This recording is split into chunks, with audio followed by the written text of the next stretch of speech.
अस्सलामुअलैकुम। Virtual university ने आपकी इनरोलमेंट फ़ीस या एडमिशन फ़ीस का अनाउंसमेंट कर दी है। तो वो किन स्टूडेंट्स के लिए अनाउंसमेंट की है वो आज हम इस वीडियो में देखेंगे। अगर आप मेरे चैनल पर नए हैं तो मेरे चैनल को सब्सक्राइब करें और बेल के आइकन पे क्लिक करें। आज एक इम्पॉर्टेंट नोटिस आया है जिसको हम देख लेते हैं। जी, तो ये फर्स्ट फ़ी वोचर जो है वो कंटिन्यूइंग स्टूडेंट्स जो कि फॉल 2021 के हैं उनके लिए है। इसमें वो स्टूडेंट्स शामिल नहीं हैं जिनका इस मरतबा एडमिशन हुआ है। 15 नवंबर से 23 नवंबर तक जिन लोगों ने कोर्स सिलेक्शन की है वही लोग सिर्फ फ़ीस पे करेंगे, उन्हीं का ही वोचर शो हुआ है। ऐसे स्टूडेंट्स जिन लोगों ने 15 नवंबर से पहले अपनी कोर्स सिलेक्शन की थी उनकी जो इनरोलमेंट फ़ीस और सेमेस्टर फ़ीस आ चुकी है।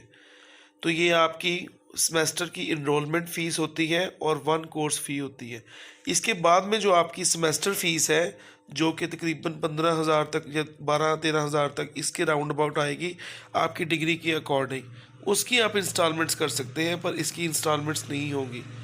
तो होपफुली आपको वीडियो हेल्पफुल लगी होगी। वीडियो को लाइक कीजिएगा, शेयर कीजिएगा और मेरे चैनल को सब्सक्राइब करें। Thank you. अल्लाह हाफिज़।